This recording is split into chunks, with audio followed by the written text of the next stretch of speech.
I'm going to show this to the main camera first. Now, if you can read that, and now I'm going to show this to you. Can you read that for me, Dutch? They fighting for real. Yeah. Now I'm going to bring it back a little bit and show you the footage.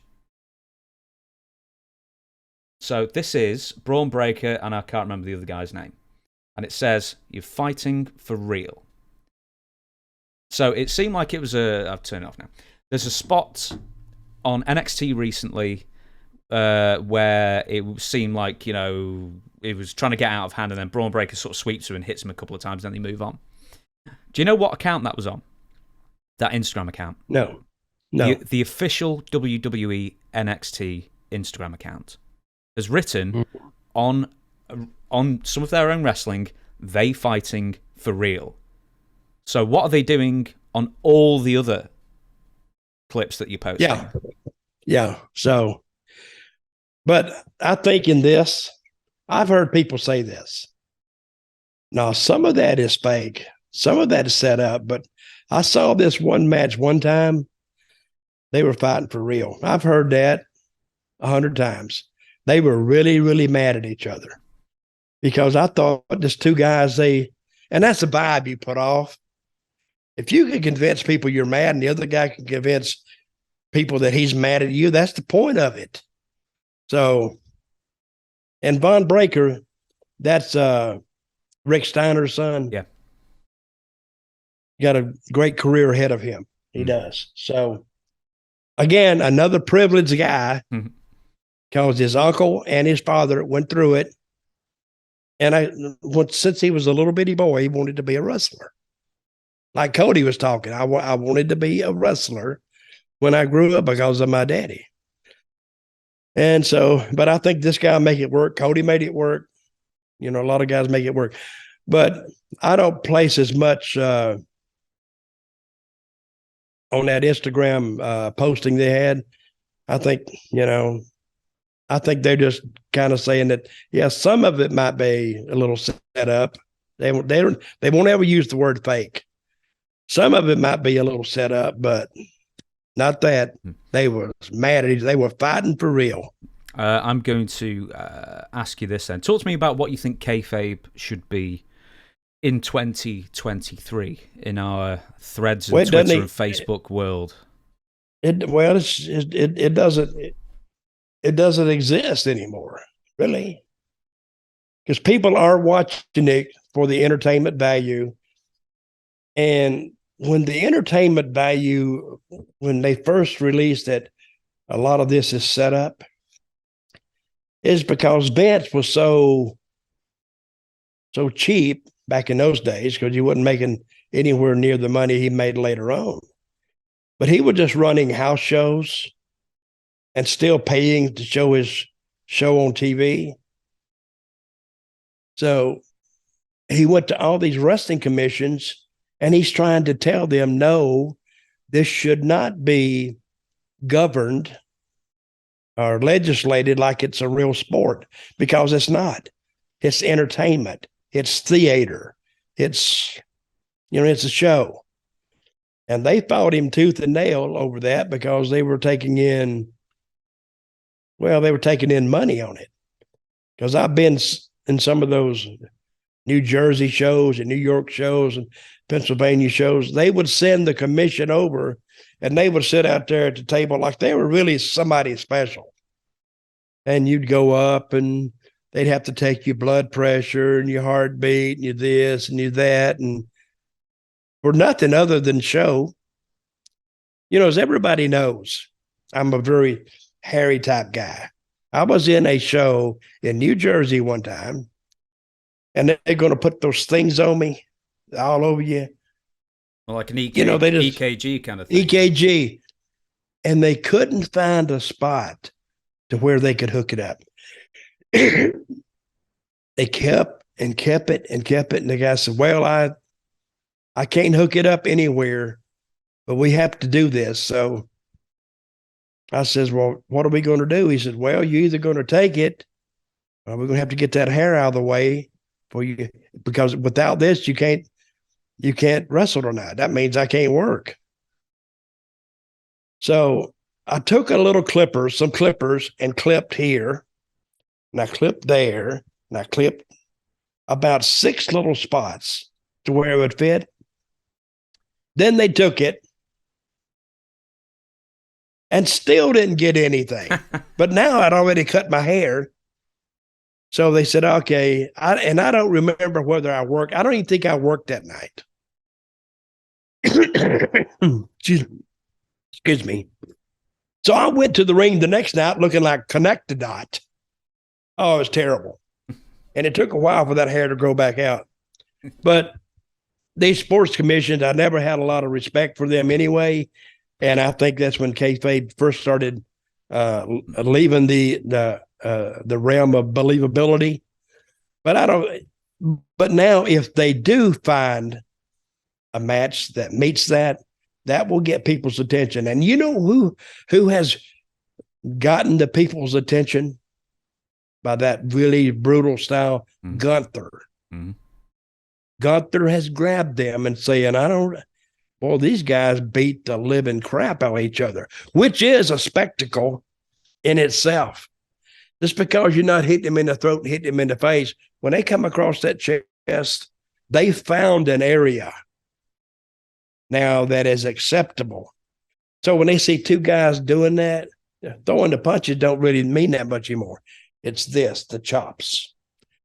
And they can hear them. I mean, they can hear them sometimes in the upper reaches of an arena. And when you hear that, you know that chop has to go in. So, but I don't think that has done any type of damage. I think it's kind of helped it. The chops have kind of helped it, and they fighting for real. I don't think it does any damage. I don't think anybody pays any attention to it anymore. I'm going to mention this then. So I interviewed Al Snow recently, and he gave an eloquent response on what kayfabe is and isn't in this day and age and in the past. And as we know, pro wrestling has been basically admitted as being a work, or at least reported as such, since like the 1880s. I think they found like some French news clippings or something talking about it. Hey, listen, wrestling ever since the Roman days has been a work. Mm-hmm. You know why? Gambling. Mm-hmm. So if you can get in a guy and he's gonna go out there in this gladiator den, unless his life's on the line, by the way, and they slip him a few shekels or whatever they had for money, and for him to go down, okay, and he'd do it. So gambling has ruined everything. Don't blame it on wrestlers. And hey, has it been proven in boxing? Oh, well, I think in like the 40s, 30s and 40s, 20s and 30s maybe. I think boxing was more work than wrestling at one point. I think it was almost, boxing was dying at the time because it was just so phony and everyone was taking a dive, and probably gambling there as well was part of the reason. With Al, I want to state this, is that he said that kayfabe is a respect for your audience, is not breaking character, and it is, the wrestlers know, the fans know, but it is respect between the two to maintain your character and etc. And I want to bring up this. It's a few years ago, Bray Wyatt, probably quite famously, he was doing the alligator man, Bray Wyatt family, creepy kind of thing, and then a photo came out with him, and was it like Stephanie McMahon and Renee Paquette or something like that, where Bray's doing the whole, sort of like pouty lip kind of thing. And I remember seeing that and thinking, boy, did that just like kill your aura there, boy.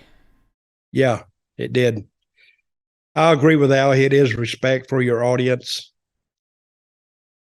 I mean, if I went to the ring today, which I can't, by the way, I mean, I couldn't do nothing.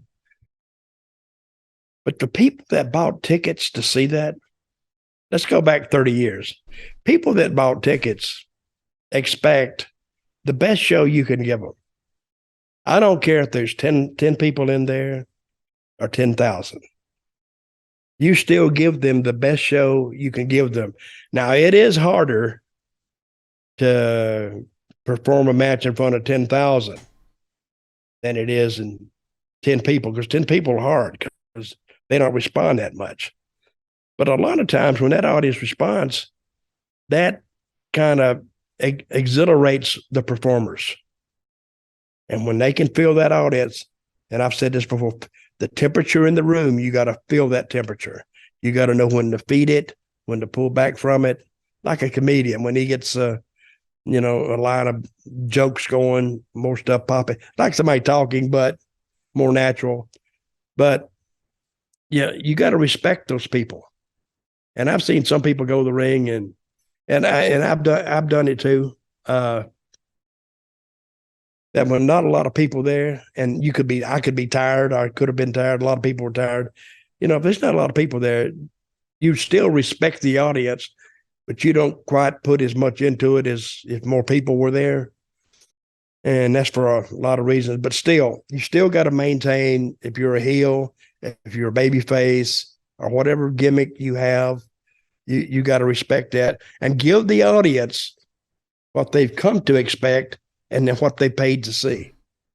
As has been stated many times, maybe the most successful gimmick wrestler ever is The Undertaker. And until he retired, or at least until he thought he was retiring, he never broke character publicly once. And I think there's definitely a correlation between those two, success and maintaining character in public.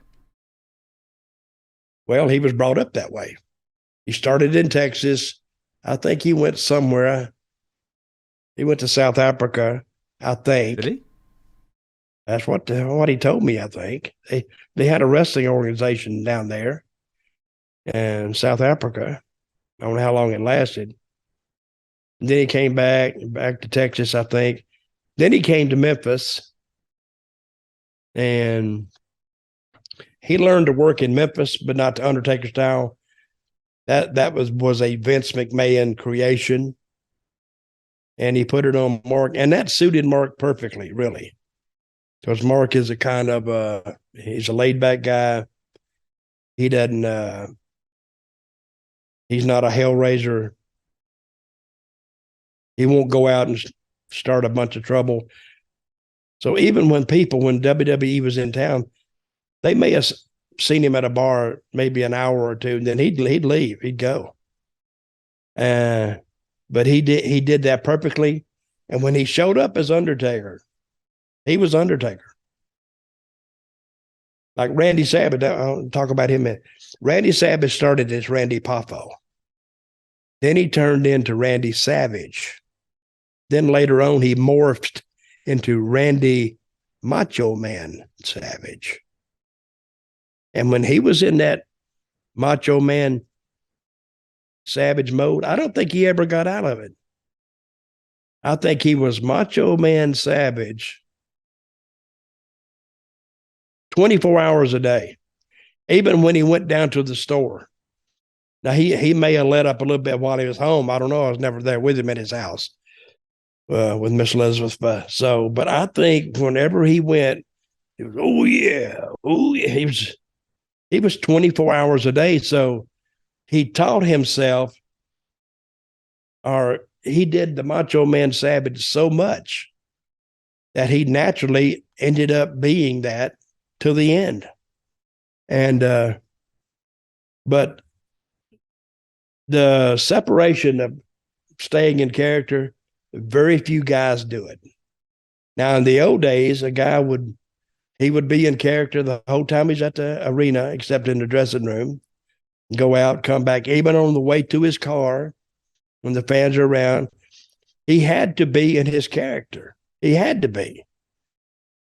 Because people said, he's not really like that, and then they start talking. And, if you're just dealing on, say, 2,000 people in a town that come to the matches, well, those gossiping, that will hit 1,000 of them anyway.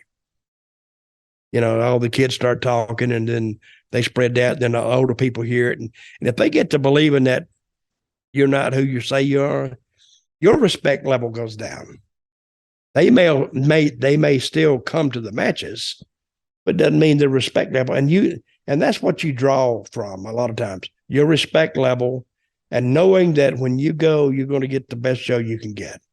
I mean, that may not click automatically in the fan's head, but if you're the same guy walking in and then walking out, and then all the way to the car, that's the only way they're going to get to know you. But if you're going out in WWE now with social media and you're doing all these things like pointing at a camera and being totally out of character, and you mentioned Bray Wyatt, where is Bray Wyatt? He's not pointing at any cameras. That's for sure. No. He's in witness protection. Apparently, because I think that character now won't go. You know what? I never saw why it was going anyway. He was different. He could have been a character. And he could have been like a Undertaker character too, a little bit. But I think once they've seen one, you've seen them all, I guess. I don't know.